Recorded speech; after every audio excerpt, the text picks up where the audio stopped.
Well, I'd love for the United States to be a functioning democracy and to be a good example for other countries. I don't believe the U.S. has any right or any ability to put in place a democracy in any other country, nor do I believe, by the way, that American democracy functions as a real democracy anymore on the life and death issues. Nobody has asked the American people anything about all these wars for decades. And by the way, I can tell you, and I'm telling you authoritatively and truly, they lie about every goddamn thing about these wars. And so that's not democracy either. Everything is phony. Everything is narrative. And so on the war and peace issues, the public has no say at all. If you were to ask the American people now, and in fact, Gallup does, do you support Biden's foreign policy? I think the support is, you can look it up, 25 to 35% perhaps. I don't even think it reaches 35%. Where's the democracy in this? It's a game. This is the deep state, and they have their wars, and every war has been phony. Some wars the American people are basically never told about. For example, the war in Syria. And you may actually hear from grown-up reporters who are lying through their teeth or ignorant beyond imagining that, oh, the war in Syria, yes, Russia intervened in Syria. Well, do you know that that Obama tasked the CIA to overthrow the Syrian government, starting 4 years before Russia intervened? What kind of nonsense is that? And how many times did the New York Times report on Operation Timber Sycamore, which was the presidential order to the CIA to overthrow Bashar al-Assad? 3 times in 10 years. This is not democracy. This is a game. And it's a game of narrative. Why did the U.S. invade Iraq in 2003? Well, first of all, it was completely phony pretenses. It wasn't, oh, we were so wrong, they didn't have weapons of mass destruction. They actually did focus groups in the fall of 2002 to find out what would sell that war to the American people. Abe Schultzky, if you want to know the name of the PR genius. They did focus groups on the war. They wanted the war all the time. They had to figure out how to sell the war to the American people, how to scare the shit out of the American people. It was a phony war. Where did that war come from? You know what? It's quite surprising. That war came from Netanyahu, actually. You know that? It's weird. And the way it is that Netanyahu had, from 1995 onward, the theory that the only way we're going to get rid of Hamas and Hezbollah is by toppling the governments that support them. That's Iraq, Syria, and Iran. And the guy's nothing if not obsessive. And he's still trying to get us to fight Iran this day, this week. He's a deep, dark son of a bitch, sorry to tell you, because he's gotten us into endless wars, and because of the power of all of this in the U.S. politics, he's gotten his way. But that war was totally phony. So what is this democracy versus dictatorship? Come on. These are not even sensible terms. And even if they were sensible terms, under the UN Charter, we can have our democracy. You do what you want. It happens to be the case that China has had a centralized administrative state for 2,245 years, ever since Emperor Qin Shi Huangdi unified the Qin dynasty. There have been a few periods of disintegration of the dynasties, but if you look through the Qin, the Han, the Tang, the Song, the Ming, the Qing, till today, till the PRC, this is the same structure, by the way. This is an administrative state ruling over almost the same region, by the way, for more than 2,000 years. So, and by the way, it has been wondrously effective for a long time at keeping the internal peace. China's only wars were nomadic invasions from the steppelands in the north. And then one crazed, well, then the Mongols invading, that's part of that, and one absolutely crazed shogun in the 1590s trying to take over China, and he made it as far as Korea and was killed. Other than that, this has been actually exceptional statecraft until Britain had the genius idea of fighting a war to sell opium in China in 1839, one of the most noble efforts imaginable. And that started the modern era of China. So I don't buy it at all. But even if it were true, it's illegal under international law, unwise, and look at the great accomplishment of pouring in, I don't know how many hundreds of billions of dollars into Afghanistan for 20 years to get from the Taliban regime to the Taliban regime. This is American genius at democracy promotion. They don't care at all about democracy, by the way, at all. They topple governments they don't like that won't do their bidding. They topple democracies if they don't like them. They'll topple anybody that they don't like. That's how it's worked all along. They never said, oh, we can't topple Mossadegh in 1953. He's a democratic government. No, they toppled a democratic government in Iran and put in a police state, which led to wonderful long-term relations with Iran because they really love the American people for that. So this is not about democracy. This is a game, and it's a terrible game, and it's a secret game, and it's played by the CIA, which is the most important agency in the United States, because they have complete secrecy, complete unaccountability. There was one review of the CIA 49 years ago, the Church Committee, and nothing since then. And as one of our CIA directors, they're all, I was going to say one of the worst, but they're all the same by the time they get there, or by the time they leave there, because the agency takes them over. Pompeo said, as he was proudly explaining the role of the CIA to some Texas students a few years ago, and you can find it online, he said, what do we teach at the CIA? To lie, cheat, and steal. And that's a pretty good encapsulation of the methodology. And that is a very dangerous world being created that way. So China's not going to turn the U.S. into a dictatorship. Maybe the U.S. will turn into a dictatorship. Maybe it will just turn into a plain old plutocracy. Maybe it will turn into a military-industrial state as the complete dominance. I don't know. But it's not going to come from China. It's going to come from inside. That's where our risk is. Let's go there in the orange jumper. Thank you. I have a very simple question. What is your view on the upcoming US election, and who do you think will further, let's say, will make the situation better for all of us? Thank you. Somebody else. I'm a firm non-voter in November. Sorry to say that's not the high-principled view. Everyone's supposed to vote and cherish their vote, but I will not vote for a candidate that doesn't meet the minimum threshold for being president of the United States. And we have two candidates, lead candidates, that don't, and so I decided I'm not voting, period.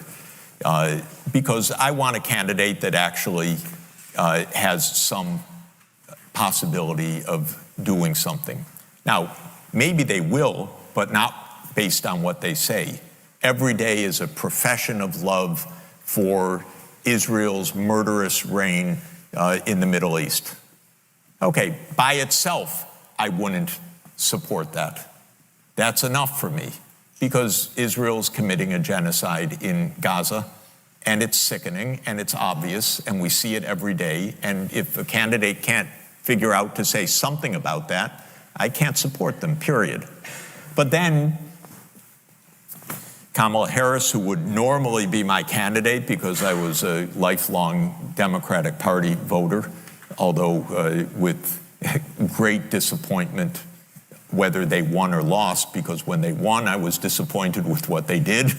When they lost, I was disappointed that my candidate lost. So I've never been happy for a while about U.S. politics. It's been 5 miserable presidents, as far as I'm concerned, from Clinton, Bush, Obama, Trump, Biden.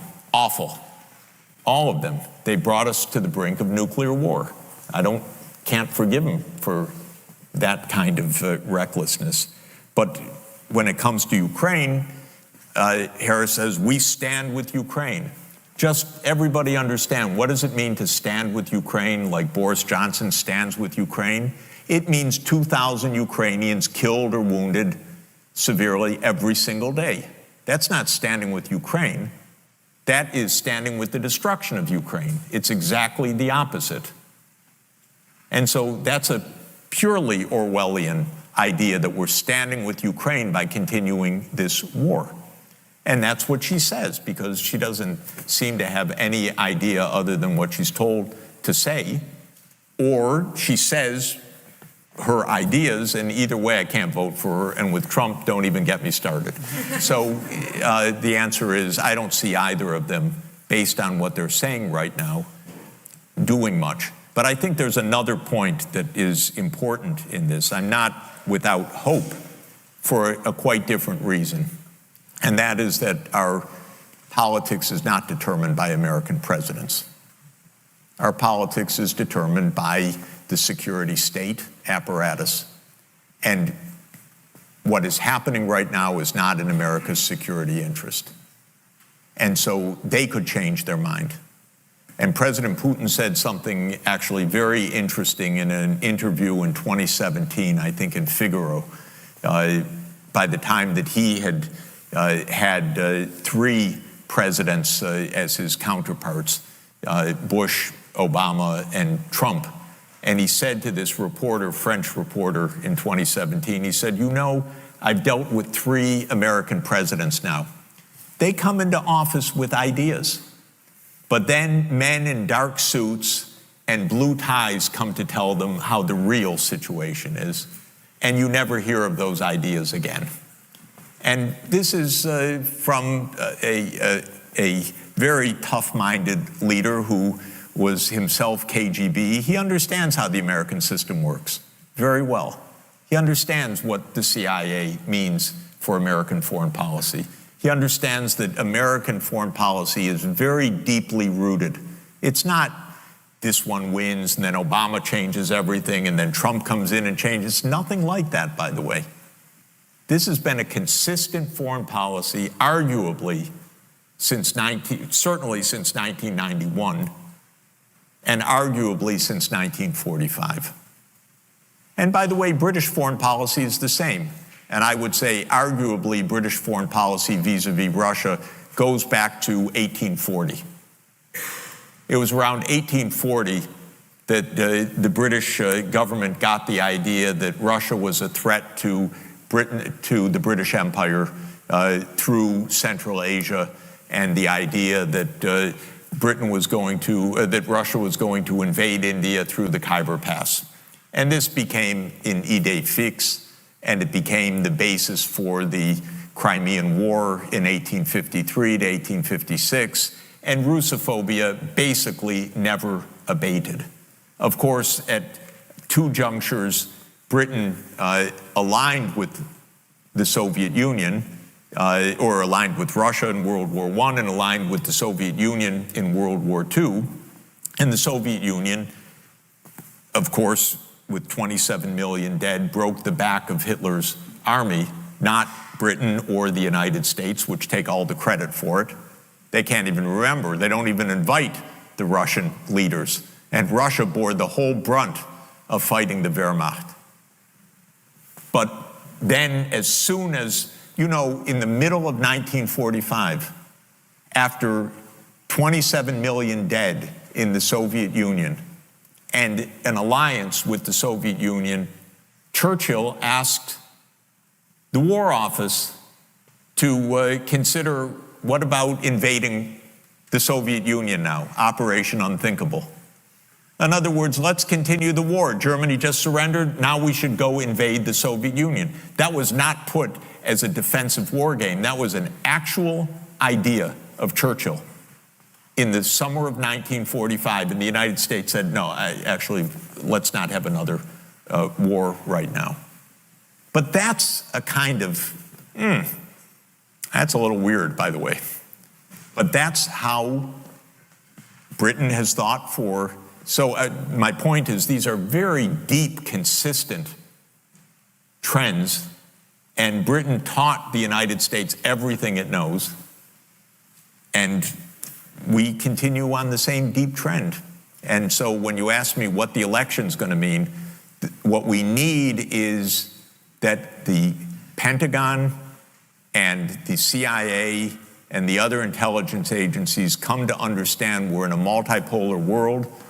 We face a nuclear superpower in China, a nuclear superpower in Russia. There is no meaning of victory.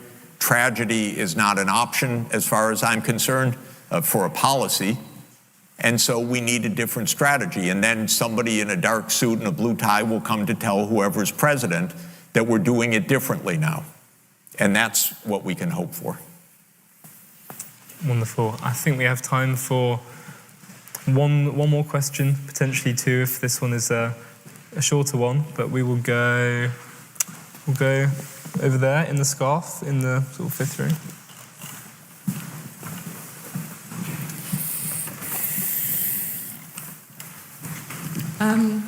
Thank you for coming to speak here today. I think a lot of what you said is the truth, and it's refreshing to hear it. I just wondered, how would you go about dismantling these institutions of power in US foreign policy? I know AIPAC in particular has a huge influence over not only who comes in, who's elected, but what they do once they are. How would you ever go about persuading officials to cut those ties? Yeah. So I think AIPAC, of course, is the Israel lobby.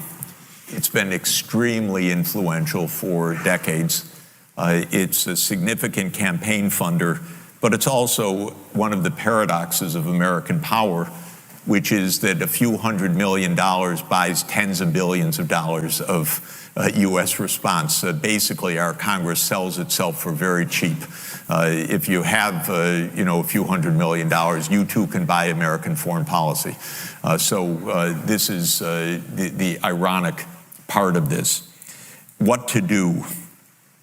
My view is that this will change, actually, but I want it to change fast because the danger is very high, and literally every day Netanyahu is trying to provoke a war with Iran right now, which could quickly escalate into something absolutely awful. I think two things can change this. One is American public opinion, which I say doesn't count for very much in these issues, but is absolutely against what Israel's doing. And this has been a shocking period. It's so vulgar, it's so out there, the bombing is so relentless, the viciousness of it is so terrible that it has shocked the American people, especially young people, but actually the few times I've said that on air, lots of older people have written to me indignantly saying, I'm against Israel too, what it's doing. So it's actually a pretty widespread view. The second thing is that world opinion is shocked. And not only world opinion, political opinion worldwide. So I hang out at the UN. Israel has no backing at the UN for what it's doing. What it has is the US veto and Europe, as usual, hiding behind the US or abstaining in votes. Even the European Union's divided because it's so awful what's going on that Ireland and Spain and Norway and others are recognizing the state of Palestine, despite the US saying don't do that. But on resolution after resolution, there's an overwhelming majority against Israel's actions. There was this July an International Court of Justice ruling on the illegality of Israel's occupation. I think there's likely to be an ICJ ruling in the coming months that will find, I believe, Israel to be in violation of the 1948 Genocide Convention. That also will be a shocking moment, and I think it's likely, although you can only imagine the lobbying pressure that is being put on right now. So these are two forces that are at play. My idea specifically is I'm urging, actually quite actively, the Organization of Islamic Cooperation and the Arab League to put forward a specific plan now. Now, I believe, based on international law, that the only way forward that can possibly become established is a state of Palestine agreed on international law alongside a state of Israel. And that the two-state solution, which goes back to the 1947 partition plan, is enmeshed in countless UN Security Council and General Assembly resolutions and the ICJ ruling, which talks about the border of the 4th of June, 1967, before the Six-Day War. So what I am urging and hoping for is that the Organization of Islamic Cooperation, which is 57 Islamic majority nations, and the Arab League specifically, put forward a plan for a two-state solution, peace, UN Security Council oversight of armed forces to keep the two sides apart, I think more than normal peacekeepers, but really stationing troops basically to keep the two sides apart, and Iran saying, yes, we stop our aid to Hezbollah and to Hamas in the context of a state of Palestine being achieved, and the US says we drop the sanctions against Iran at the same moment. So we put all the pieces together and say, voila, this is something that is of mutual benefit for everybody. The only one that opposes this, in my view, is the extremists in Israel, represented by Netanyahu, Smotrich, Ben-Gvir, and the other extremists in this utterly obnoxious and genocidal government that is in power in Israel right now.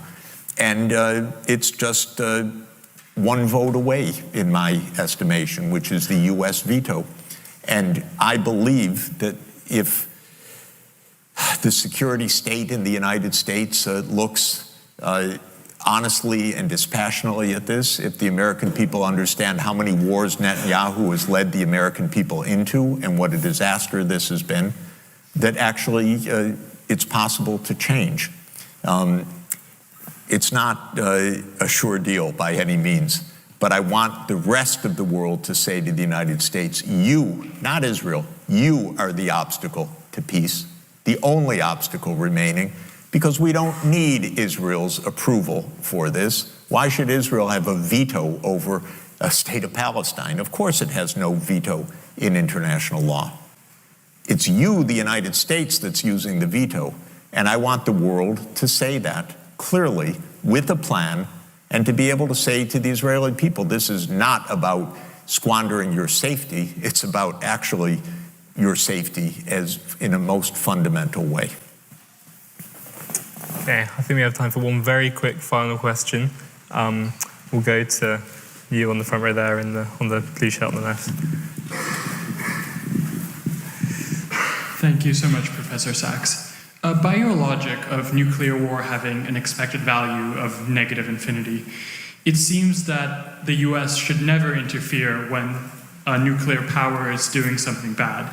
Extending this logic, one could argue that if Nazi Germany had nuclear weapons, we should have just let them walk all over Europe and Russia. Is there a case in which the US should militarily intervene, even if there is some chance of nuclear war? The US should intervene if we are attacked. That's different. We should not intervene to provoke. And that's the big difference. So let me just explain in 2 minutes the Ukraine war. This is not an attack by Putin on Ukraine in the way that we are told every day. This started in 1990, February 9th, 1990. James Baker III, our Secretary of State, said to Mikhail Gorbachev, NATO will not move 1 inch eastward if you agree to German unification, basically ending World War II. And Gorbachev said, that's very important. Yes, NATO doesn't move, and we agreed to German unification. The US then cheated on this, already starting in 1994, when Clinton signed off on basically a plan to expand NATO all the way to Ukraine. This is when the so-called neocons took power. And Clinton was the first agent of this. And the expansion of NATO started in 1999 with Poland, Hungary, and Czech Republic. At that point, Russia didn't much care. There was no border other than with the Königsberg, but other than that, there was no direct threat. Then the US led the bombing of Serbia in 1999. That was bad, by the way, because that was a use of NATO to bomb a European capital, Belgrade, 78 straight days to break the country apart. The Russians didn't like that very much. But Putin became president, they swallowed it, they complained, but even Putin started out pro-European, pro-American, actually asked maybe we should join NATO when there was still the idea of some kind of mutually respectful relationship. Then 9/11 came, then came Afghanistan, and the Russians said, yeah, we'll support you, we understand, to root out terror. But then came 2 other decisive actions.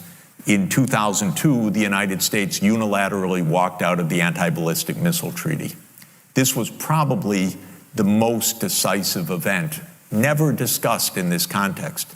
But what it did was trigger the US putting in missile systems in Eastern Europe that Russia views as a dire, direct threat to national security by making possible a decapitation strike of missiles that are a few minutes away from Moscow. And we put in 2 Aegis missile systems. We say it's defense. Russia says, how do we know it's not Tomahawk nuclear-tipped missiles in your silos? You've told us we have nothing to do with this. And so we walked out of the ABM treaty unilaterally in 2002, and then in 2003 we invaded Iraq on completely phony pretenses, as I've explained. In 2004-05, we engaged in a soft regime change operation in Ukraine, the so-called First Color Revolution. It put in office somebody that I knew and I was friends with, and am kind of distantly friends with President Yushchenko, because I was an advisor to the Ukrainian government in 1993, 94, 95. And then the US had its dirty hands in this. It should not meddle in other countries' elections. But in 2009, Yanukovych won the election and he became president, and in 2010 on the basis of neutrality for Ukraine. That calmed things down because the US was pushing NATO, but the people of Ukraine on the opinion polls didn't even want to be in NATO. They knew that the country is divided between ethnic Ukrainian, ethnic Russian. What do we want with this? We want to stay away from your problems. So in February 22nd, 2014, the United States participated actively in the overthrow of Yanukovych. A typical US regime change operation, have no doubt about it. And the Russians did us a favor. They intercepted a really ugly call between Victoria Nuland, my colleague at Columbia University now, and if you know her name and what she's done, have sympathy for me. Really. between her and the U.S. ambassador to Ukraine, Jeffrey Piot, who's a senior State Department official till today. And they talked about regime change. They said, who's going to be the next government? Why don't we pick this one? No, Klitschko shouldn't go in. It should be Yatsenyuk. Yes, it was Yatsenyuk, and we'll get the big guy, Biden, to come in and do an attaboy, they say, pat him on the back. It's great. So they made the new government. And I happened to be invited to go there soon after that, not knowing any of the background. And then some of it was, in a very ugly way, explained to me after I arrived, how the U.S. had participated in this. All of this is to say, the U.S. then said, okay, now NATO's really going to enlarge. And Putin kept saying, stop. You promised no NATO enlargement. It's been, by the way, I forgot to mention, in 2004, Estonia, Latvia, Lithuania, Bulgaria, Romania, Slovakia, Slovenia, 7 more countries in the not 1 inch eastward. And then, okay, it's a long story, but the U.S. kept rejecting the basic idea, don't expand NATO to Russia's border in a context where we're putting in goddamn missile systems after breaking a treaty. 2019, we walked out of the Intermediate Nuclear Force Treaty. In 2017, we walked out of the JCPOA, the treaty with Iran. This is the partner. This is the trust building. In other words, it's completely reckless U.S. foreign policy. On December 15th, 2021, Putin put on the table a draft Russia-U.S. security agreement. You can find it online. The basis of it is no NATO enlargement. I called the White House that next week after that, begging them, take the negotiations. Putin's offered something, avoid this war. Oh, Jeff, there's not going to be a war. Announce that NATO's not going to enlarge. Oh, don't worry, NATO's not going to enlarge. I said, oh, you're going to have a war over something that's not going to happen? Why don't you announce it? And he said, no, our policy is an open door. This is Jake Sullivan. Our policy is an open door policy. Open door for NATO enlargement. That is under the category of bullshit, by the way. You don't have your right to put your military bases anywhere you want and expect peace in this world. You have to have some prudence. There's no such thing as an open door that we're going to be there and we're going to put our missile systems there and that's our right. There's no right to that. We declared in 1823, Europeans don't come to the Western Hemisphere. That's the Monroe Doctrine. The whole Western Hemisphere, after all. Okay, anyway, they turned down the negotiations. Then the special military operation started. And 5 days later, Zelensky says, okay, neutrality. And then the Turks said, we'll mediate this. And I flew to Ankara to discuss it with the Turkish negotiators because I wanted to hear exactly what was going on. So what was going on was they reached an agreement with a few odds and ends. And then the United States and Britain said, no way. You guys fight on. We got your back. We don't have your front. You're all going to die. But we got your back as we kept pushing them into the front lines. That's 600,000 deaths now of Ukrainians since Boris Johnson flew to Kyiv to tell them to be brave. Absolutely ghastly.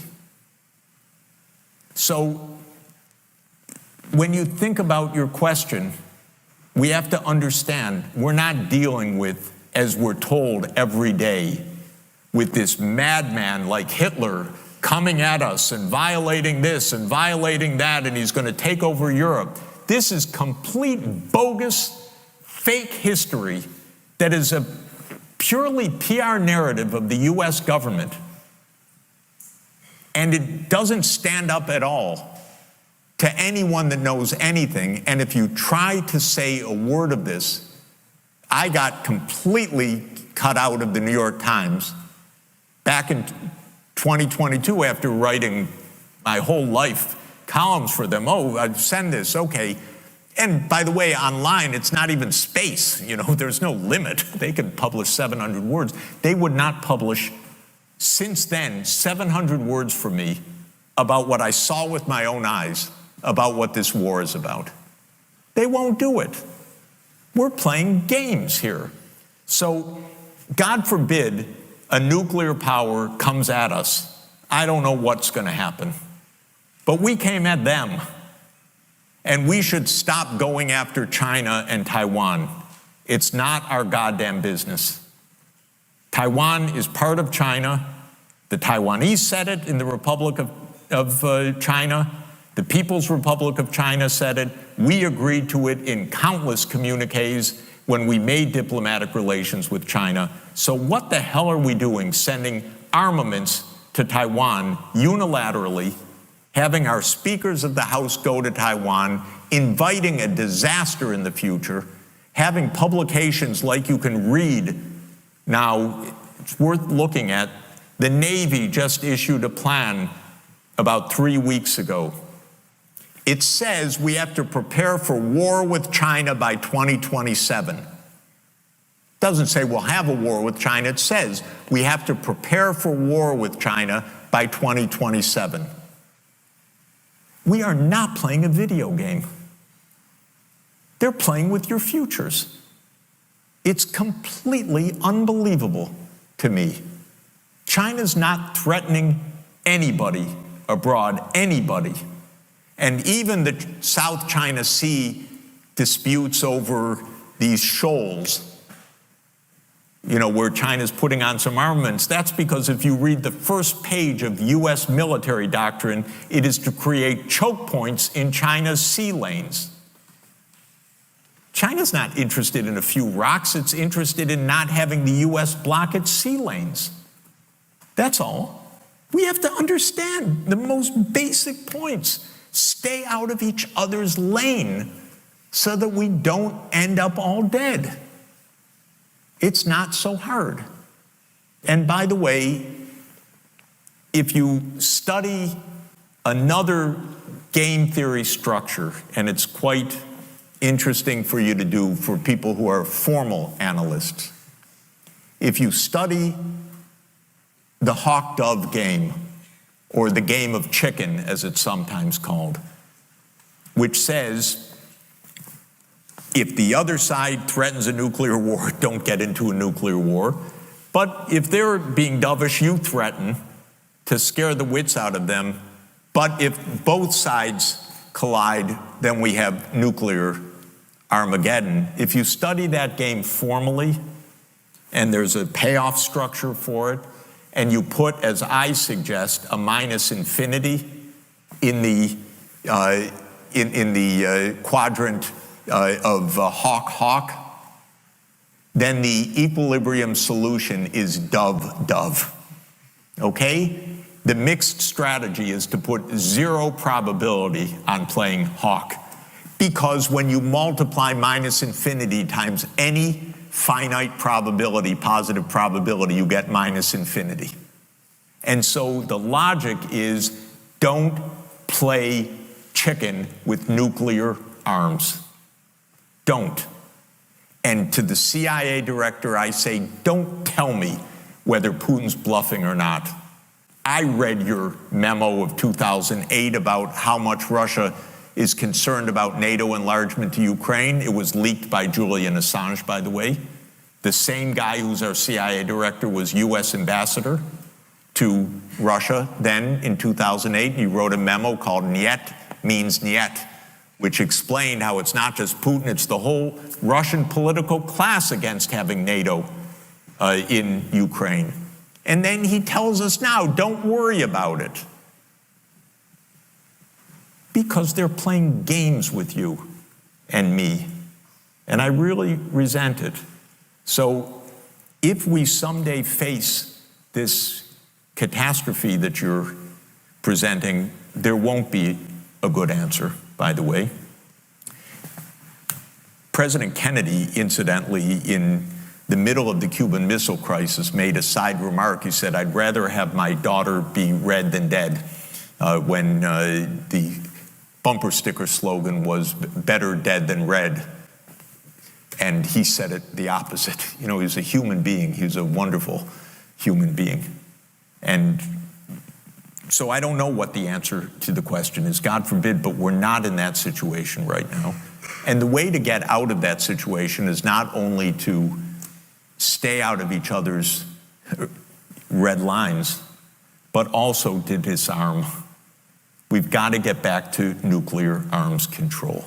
We have a treaty to eliminate nuclear arms signed by, I think now it's 100 countries and ratified by nearly 100 countries, and many others have signed, but not one nuclear power so far. But that's the right answer, is we have to get out of this, what President Kennedy called the sword of the nuclear sword of Damocles hanging over our heads, which is really the greatest risk that we face of all.